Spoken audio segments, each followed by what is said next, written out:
Hello everyone, welcome back to Kirklees Guitar School. In today's lesson I'm going to teach you how to play The Chain by Fleetwood Mac. So, there's a full free PDF I keep mentioning for this, which you can download for free.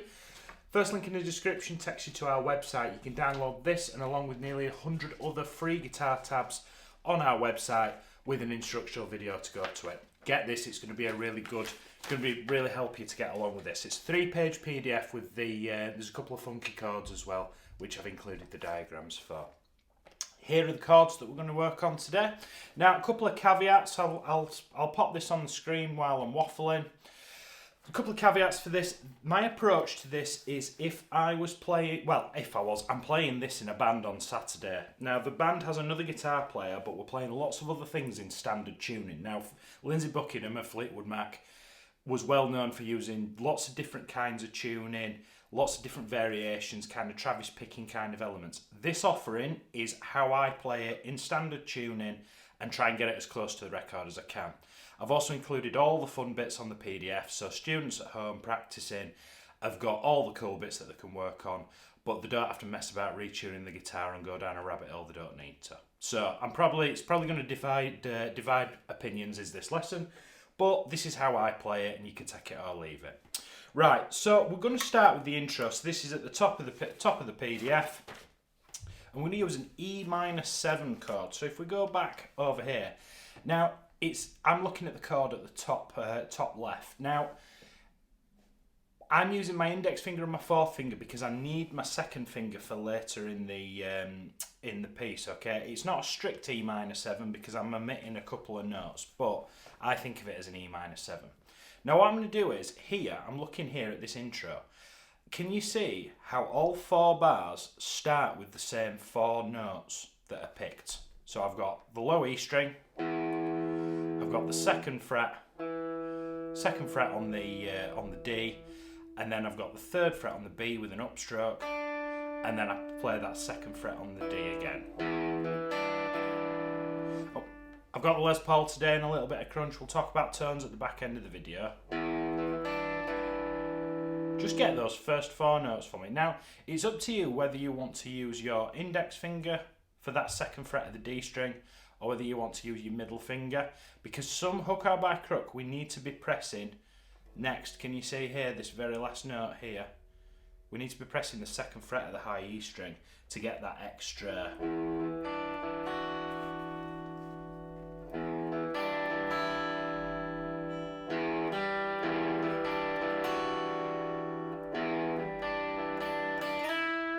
Now, if you catch extra notes here, it's not the end of the world. It's because you're fretting all the right notes. It's just a case of don't let it throw you off, right? So first bar, we've got those 4 notes, and then what I'm going to do is I'm going to take a finger and I'm going to press the 2nd fret of the high E string to get that F sharp in there as well. Moving into the 2nd bar, I'm going to lift that finger off the high E string, pick exactly the same notes. Bar 3 is identical. And then here, you're going to see this a few times coming up. First 4 notes are identical to everything that we've done. And then with your pinky on that 3rd fret of the B string, you're going to pick it again, and slide up to the 5th fret of the same string.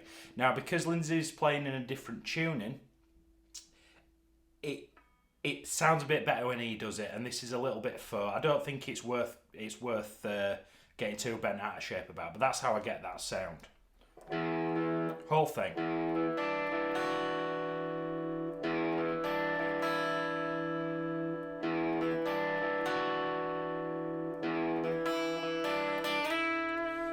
Now, did you hear there? I accidentally caught the wrong string, but just keep going, because I can guarantee he doesn't play it exactly the same all the time. If you go look at any live clips of Lindsay Buckingham playing it, not only recently, they did something in the 90s where they all got back together and did some gigs.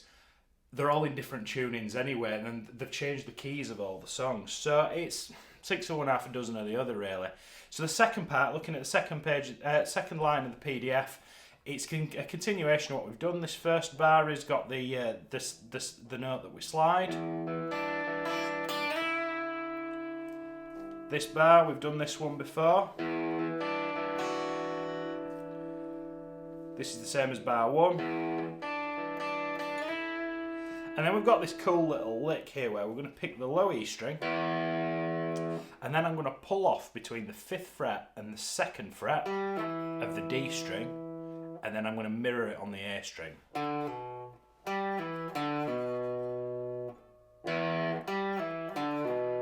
I'm then going to take that finger and move it down to the 2nd fret of the D string, and then all those crosses over here, there's like an audible like slap on the guitar. It's a really cool little lick. Now, those are the 2 slides put together.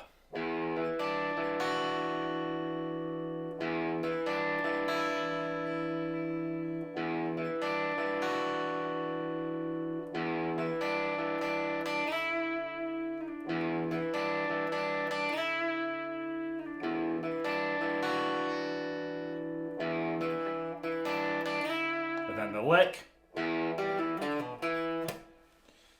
Now what I'll do, just for dramatic effect, let me play that close up one more time before we move on to the verse.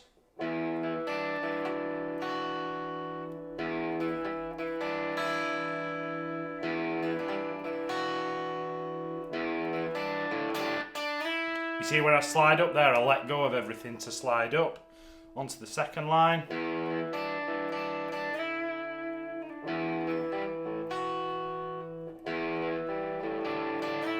And then the lick.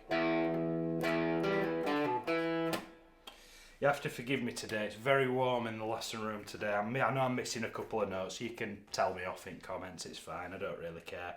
Right, okay, so that takes you up to the verse, which is halfway through the it's halfway through the 1st page. And we're getting into some chords now, we're getting into some familiar territory. So the chords are a bar of E minor, a bar of A major, D and C share a bar, and then back to E minor. And you see these funny looking brackets either side. This means that we're going to repeat this twice. Now, if what I'm about to show you is a little bit beyond you, you can just strum along with the song, just downstrokes to the 4 beats to the bar, and it'll sound great. If you want a little bit extra, this is what I've tabbed out, and this is what I play. So, what I'm going to do, I'm going to fret this E minor chord, and I'm going to pick the low E, the D, and the G. This one's ever so slightly longer than the next 2. I'm then going to tap my ring finger and I'm going to press the 3rd fret of the low E string. And you see how it's got a quarter bend down here? I'm just bending it out of tune ever so slightly. I then tap my finger off and strum the full chord. Sounds really cool, doesn't it? It has that sort of like southern rock kind of thing about it.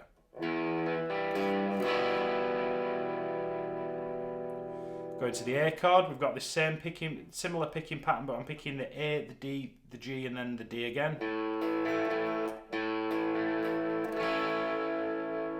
This chord is where I feel like playing standard tuning kind of makes it drop the ball a little bit. You could play A sus2, which to be honest I'm probably going to play this at my gig on Saturday and play it like that, but I'll leave the ball in your court for that. It strictly should be an A chord.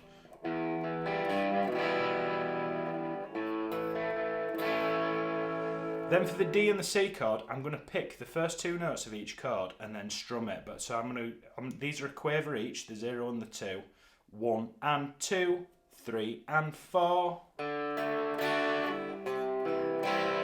You see how I'm picking the lower end of the chord? And then I strum the whole thing, change to a C, pick the first 2 notes. And then bar 4 is the same as bar 1. Let me play all 4 bars.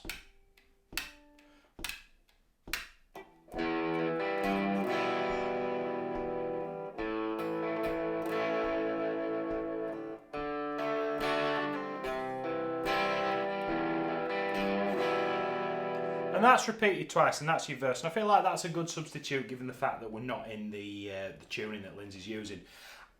Don't quote me on it, I'm pretty sure the tuning is drop D, but then drop the high E string down to D as well and put a capo on the 2nd fret. That seems to be the general consensus of what he was using at the time. But most of the Fleetwood Mac songs on Rumours, I'd say a good kind of like, there's half a dozen tunings across the whole album. Lindsay Buckingham's a really unique guitar player, and you either go really, really granular, or you do what we're doing here and you sort of make it fit what we already know. And that's what I'm trying to do in this lesson. So, looking back at the PDF, we've done the intro, we've done the verse, and we're now moving on to the chorus that goes to an A minor chord. Now this is the... I'm trying to think of the lyric and it's just escaped me. If you don't love me now, you don't love me now, you will never love me again. I can still hear you saying you must never break the chain. So this is what I'm playing here. Let's talk about this first bar of A minor because it looks really complex, but actually it's quite straightforward. Don't worry about the rest for now. All I want you to do is just play 4 beats to the bar. 1, 2, 3, 4. And that carries on into this bar. So all we need to do in these gaps now, I'm taking this hand and I'm in those rests, these funny looking 7s that are after each of the tabs, those are called quaver rests. I play the chord and then I take this part of my palm and I touch the strings of the guitar. Now I'm not thumping it like I did in the... I'm just stopping it from ringing out. Watch this hand.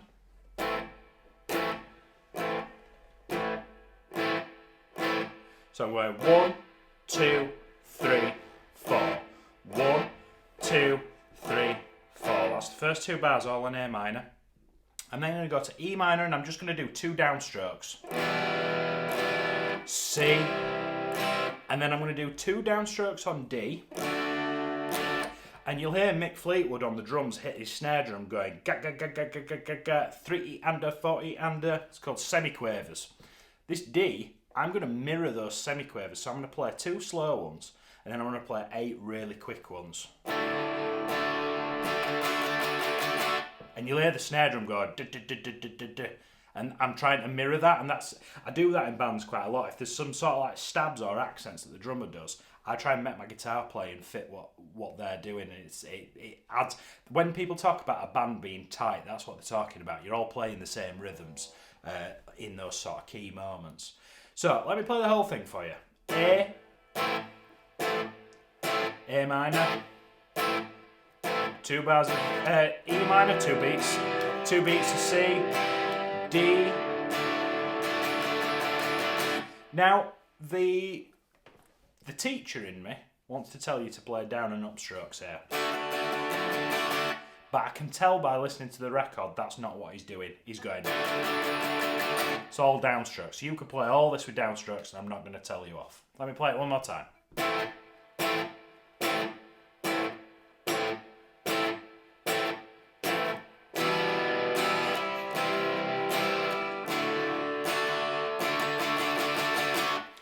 Again, we've got repeat markers either side, so that means that we're going to repeat that section twice. Moving on to the bottom of the PDF, we go back to the intro. Now, it's very similar. The first 3 bars are nothing new. We've done this before. We go back to that E minor, that funky little E minor 7 we talked about.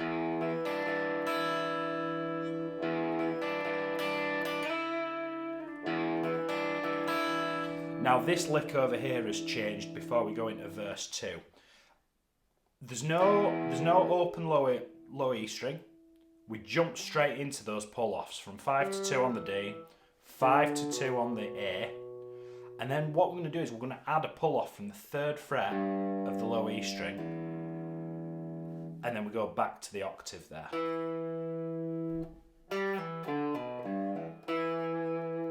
Just adding those extra couple of notes kind of just makes it, it's different enough to play, to take the time to play the lick properly. Does that make sense?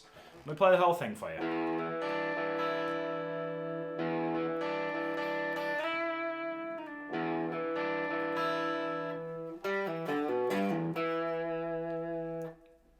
love these little kind of like southern rock type licks that he plays. So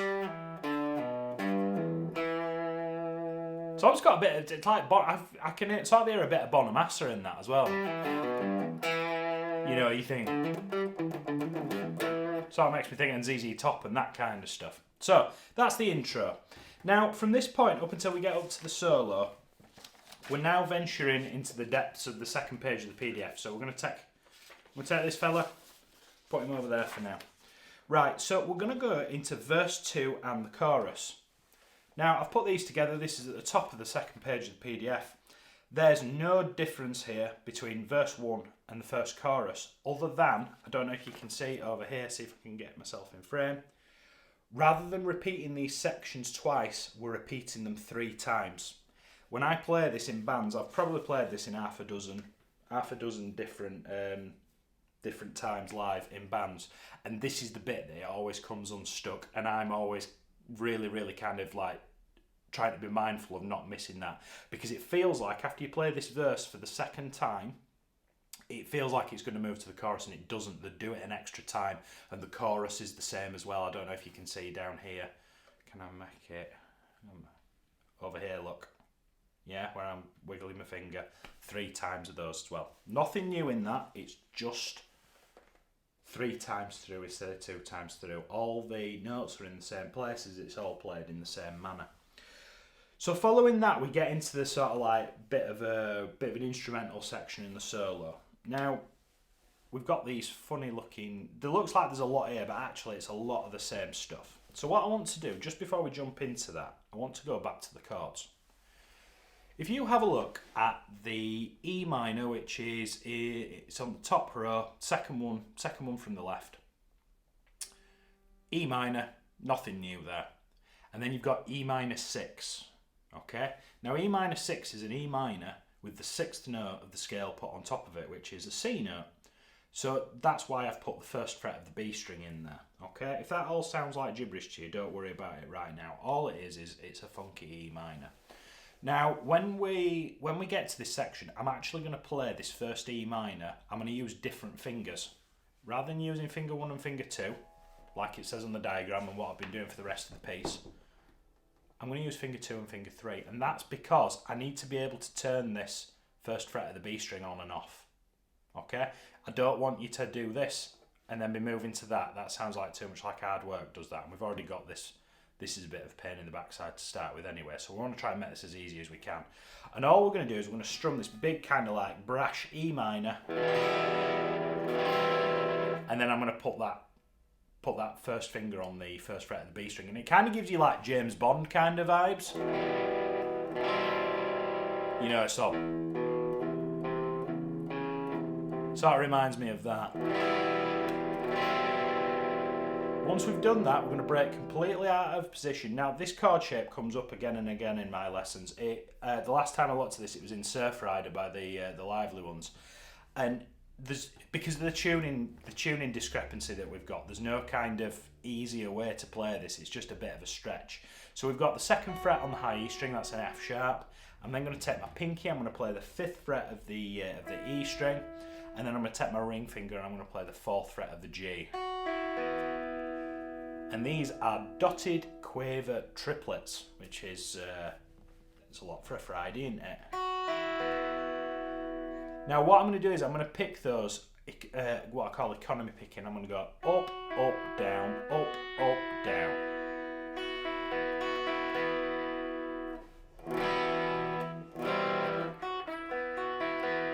It's a pretty quick change. To be honest, this is one of the trickier parts of the song.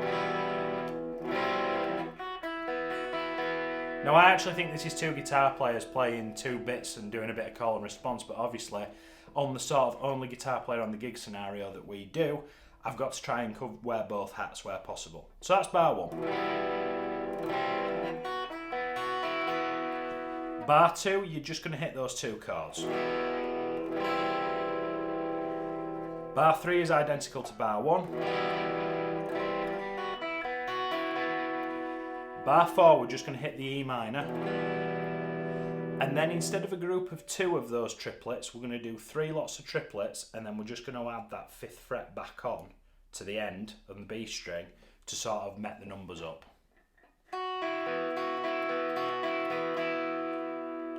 Now the next part that we're going to look at in a second is that bass riff, but there's a bar's rest immediately after this, which we'll talk about in a second. Now that, when you've played there, let that spill over into the next bar. Let me play the whole thing. Don't play E major. Sounds gross, doesn't it? That you see what I did there? I accidentally pressed the first fret of the G string instead of the B string.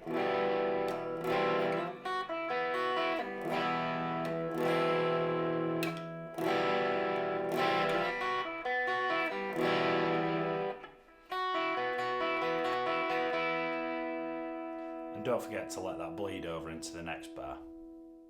Right then, so we're just going to move into the next section now. So we've just got this little pause here where you're... it's 3, isn't it? Now you'll hear the snare drum go... And this is where the bass comes in. Now, if I played this in the gig scenario, the bass player might chop my hands off because it's his part. But because I want to give you something to play on at home, I've included it. I wouldn't play this on the gig because it's not my... it's like a bass player taking over my guitar solo. You just don't step on your buddy's toes, okay? But for the sake of this lesson, I'm going to teach you how to play it. So it's on the A string, and we've got the open A string. We're then going to, with semiquavers, play a 0 and a 2 up to the 3rd fret. Yeah? We're then going to work his way back down and onto the 3rd fret of the low E string with the 2nd finger. We're then going to play a 0 and a 2 on the A string, and then we finish with a low E string over here.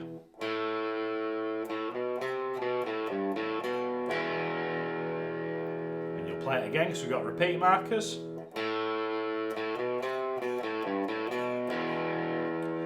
Now, I'll have been patiently waiting here for the bass player to play all 4 of those bars.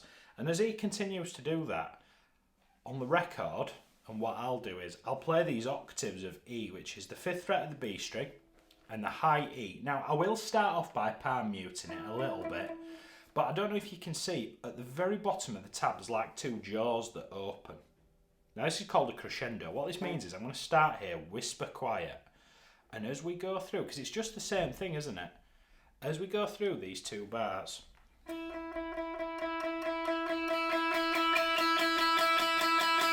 I'm getting more and more aggressive. And we've got 16 notes per bar. We're in 16th notes, semiquavers if we're using the Queen's English. 1 E and a 2 E and a 3 E and a 4 E and a 1 E and a 2 E and a 3 E and a 4 E and a... Now I don't know if you could hear that. As I was going through those 2 bars, everything, I didn't get really loud all of a sudden. You've got to pace yourself where you whisper quiet here and you're going at full tilt here. But it wants to be like a gradual curve. You don't want to be going really quiet and then really loud.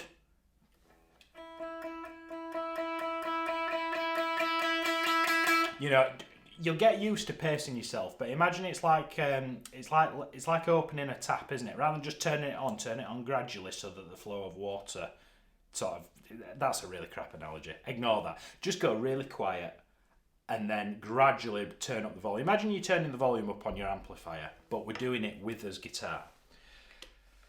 So then for the start of the solo, we're going to do another 2 bars of this, but bearing in mind we're playing this really aggressively now.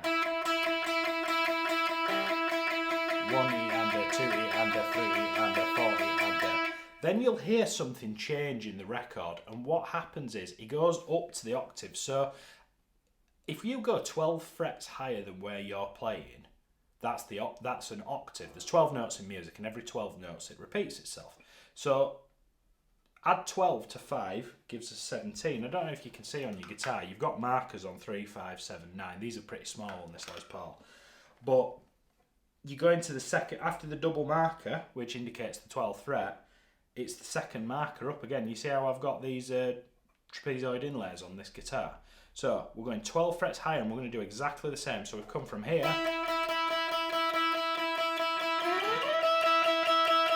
Now, you can sort of slide it up if you want, which I'd probably do for showboating on the gig, but it's not necessary. 1 E and a 2 E and a 3 E.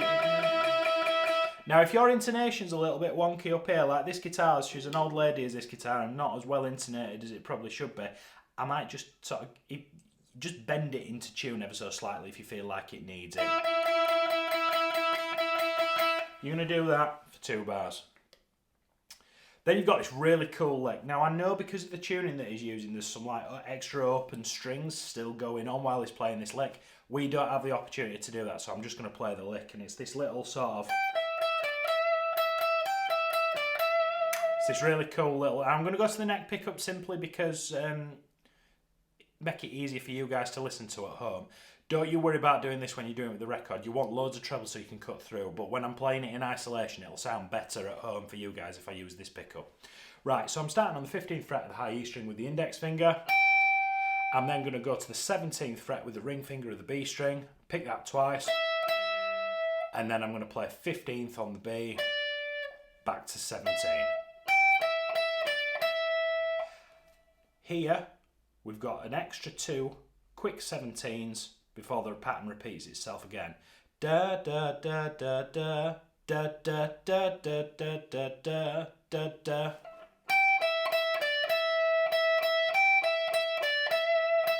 You should be doing alternate picking here, and when you're really kind of doing it at full speed, sounds really cool. Moving into the second bar. The first half of the bar is identical. The second half of the bar is almost identical, but what we're going to do is we're going to put a 15 and a 17 on the high E string just to break it up a little bit. Let me play everything for you.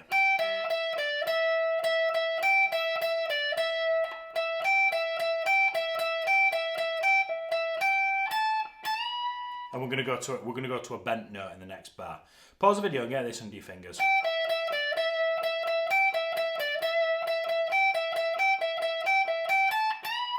Went a bit off piece there, but you get the idea. So then we go to 17. Now what we're going to do is we're going to bend this first 17.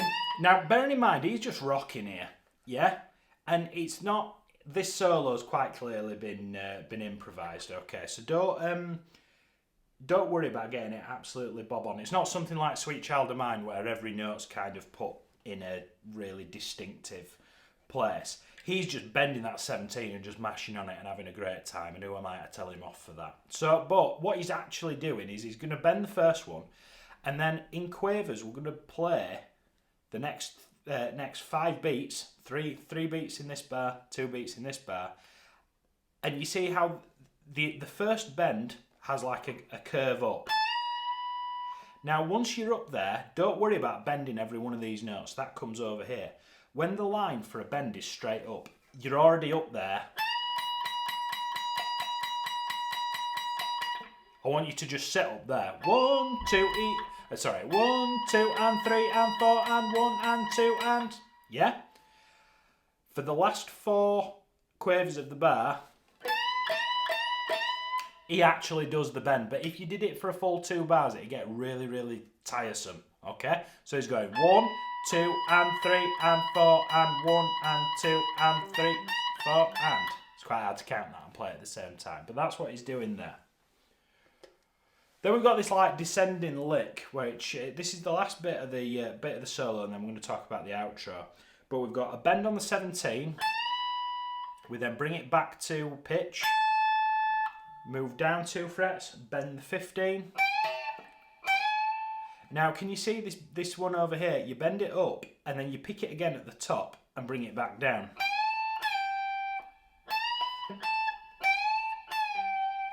Yeah, I say this all the time. When you're bending a note and bringing it back down to pitch, it's like you're letting air out of a balloon. You're going to catch the root note on the 12th fret, and then we're going to do 3 unison bends. So that means I'm pressing the 12th fret of the high E with the index finger, and then with the ring finger, I'm bending up. So I'm making 2 E notes, followed by 12th fret, 15th fret, 12th fret.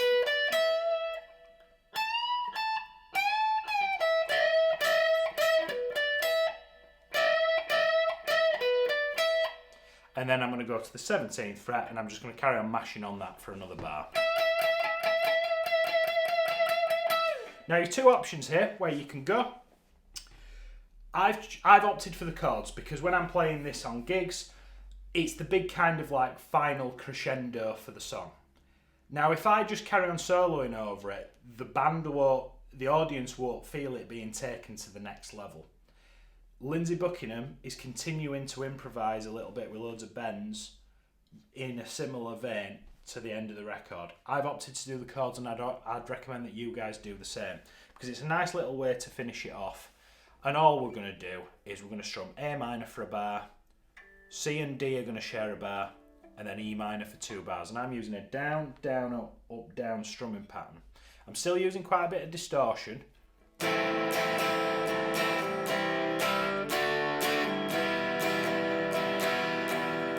And that's chain, keep us together, running in the shadow, chain. Forgive my singing, but you get the idea. And really, like when we're doing that in the band, I've got a distortion pedal on, I'm using my neck, I'm using my bridge pickup, and I'm really going for it and really rocking out. And that's the kind of energy that I want you to have. It's the big crescendo, it's the big finale of the song. Okay? Tones wise, Lindsay had his own model, which this happens in all the Fleetwood Mac lessons. I keep meaning to write it down and I forget what his guitar's called. He has a custom made guitar that kind of does everything, but in the sort of Rumours era, he was well known for using a Les Paul Custom, so that's why I've got my Les Paul Standard out. I'm using a Boss Katana on the crunch setting. My gain is set to 9 o'clock, my volume's set to 9 o'clock. Bass and middle are on 12 o'clock, trebles on 1 o'clock. My reverb is on 10 o'clock, and I'm using the 0.5 watt of a setting. You want enough bark to be able to get the, you know, all that kind of attitude. But you don't want so much distortion that you're... Can you still hear the clarity in the notes that I'm playing there?